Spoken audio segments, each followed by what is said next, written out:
चलिए स्टार्ट कर दिए हैं। देखिए, यह जो हमारे 7 या 8 छात्र है, यह छात्रवृत्ति का तैयारी करते हैं ना रे बाबू? स्कॉलरशिप का आप लोग तैयारी करते हैं। इसके पिछले बार जब हमने स्कॉलरशिप का तैयारी कराए थे, उस समय मेरे पास मात्र एक ही स्टूडेंट था। एक ही ना स्टूडेंट था। उस स्टूडेंट का नाम प्रतिज्ञा रॉय है ना? सब बच्चा जितना था, गार्जियन लोग भी और 2-4 गो जो अल्तुआ फल्तुआ बच्चा है, वो सब बोलता था कि यहाँ छात्रवृत्ति इनसे नहीं निकलेगा, नहीं ना निकलेगा। कि झूठ मूठ को आपको गुरमा कर रहे हैं, भरमा रहे हैं ना। और लेकिन वह बच्ची यह बात नहीं मानी, वह मेरे पास टिकी और क्या की, एकदम सफलता पाई ना। इसलिए आप लोग भी इसके दबाव में मत आइएगा। आप पढ़े हैं जितने विश्वास से, उतना ही विश्वास रखिए। आप सब लोग का, जितने आदमी मेरे पास पढ़ते हैं, उतना स्टूडेंट का ऑल छात्रवृत्ति का होगा, निकलेगा। चलिए, जो मेरा छात्र पिछली बार निकला हुआ, उससे भी हम मुलाकात करेंगे आप लोग के सामने।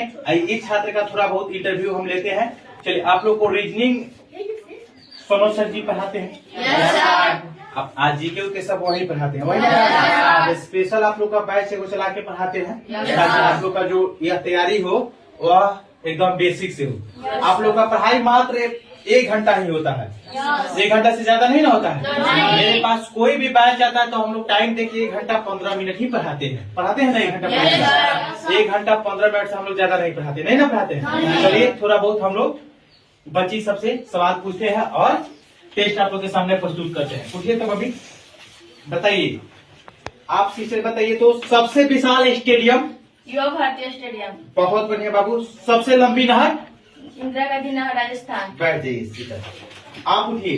सबसे लंबी नहर, सबसे लंबा रेल मार्ग? डिब्रूगढ़ से कन्याकुमारी। हाँ, डिब्रूगढ़ से कन्याकुमारी। बहुत बढ़िया। सबसे अधिक आबादी वाला शहर? गुजरात। सबसे अधिक आबादी वाला शहर? मुंबई। सबसे अधिक आबादी वाला शहर मुंबई। शहरी क्षेत्र वाला राज्य, सर्वाधिक शहरी क्षेत्र वाला राज्य कौन सा है? महाराष्ट्र है सिस्टर। सबसे लंबी तट रेखा वाला राज्य कौन सा है? गुजरात। बहुत बढ़िया, बैठ जाइए। सबसे ऊंची झील? सबसे ऊंची झील देवताल झील। हाँ, देवताल। और सबसे लंबा बांध? सबसे लंबा बांध? लंबा बांध हीराकुंड बांध। बहुत बढ़िया बाबू। ये चारों जो सीटर है, देखिए कितना बढ़िया से यह थोड़ा बहुत हिचकिचा रही है। अभी जो 3 गो बॉय है जो पेपर इस साल देने वाला है, इससे हम प्रश्न पूछते हैं।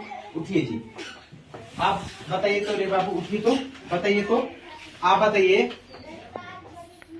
सबसे लंबा रेलवे प्लेटफॉर्म? गोरखपुर 1.3 किमी। वाह, उत्तर प्रदेश। Yes sir. अच्छा, बताइए तो सबसे बड़ा प्राकृतिक बंदरगाह? मुंबई। बहुत बढ़िया बाबू, बैठिए। उठिए तो आप बताइए, सबसे लंबा राष्ट्रीय राजमार्ग? राजमार्ग 7 वाराणसी से कन्याकुमारी। वाह वाह, क्या बात है। सबसे लंबी तट रेखा वाला राज्य? गुजरात। वाह, बैठ जाइए बाबू। बताइए, सबसे ऊंची झील? सबसे ऊंची देवताल झील। बहुत बढ़िया। मीठे पानी को सबसे बड़ी झील? मीठे पानी की सबसे बड़ी झील? बुल्लर झील। बहुत बढ़िया।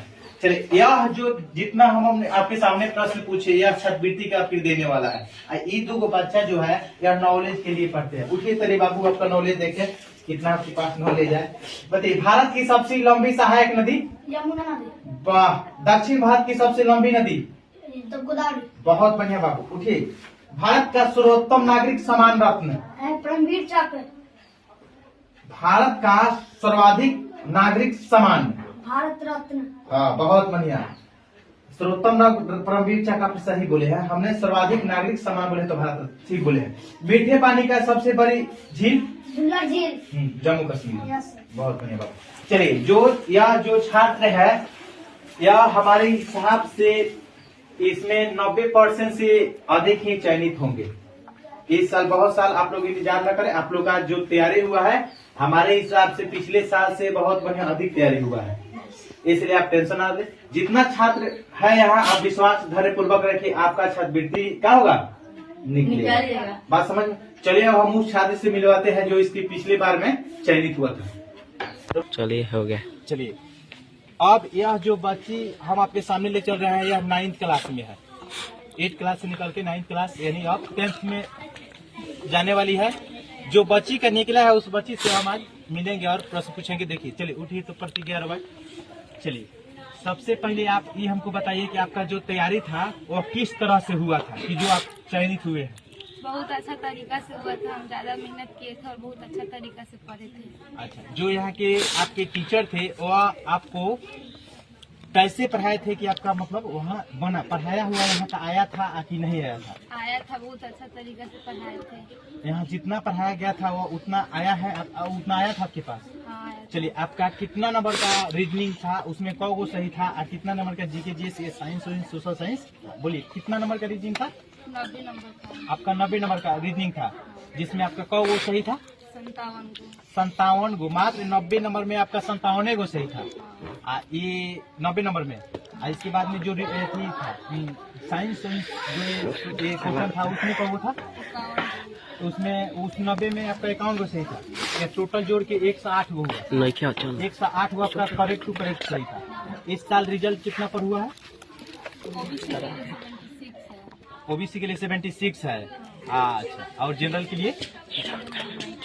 अच्छा, आपका चयनित हो गया। आपको जितना सनोज सर या हम जो भी पढ़ाए थे वो आपका आया था ना? आप सफल पूर्वक से आपका मतलब चयनित हुआ है ना? ये भरमाने वाला कोई कारोबार नहीं ना है कि झूठ मूठ के बोल दिया कि हाँ उसका निकल गया इसका नहीं निकला है। आपको यहाँ से बेहद प्रसन्नता मिलता होगा कि मेरा निकला हुआ है।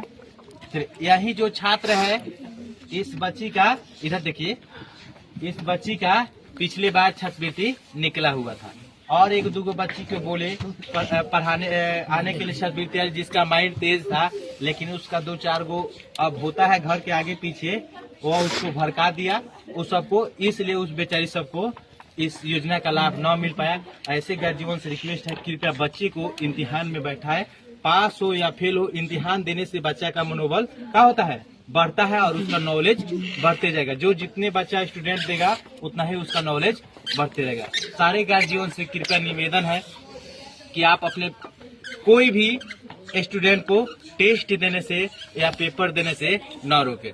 भले एक रोटी कम खाइए लेकिन बच्चे को जरूर पढ़ाएं। धन्यवाद।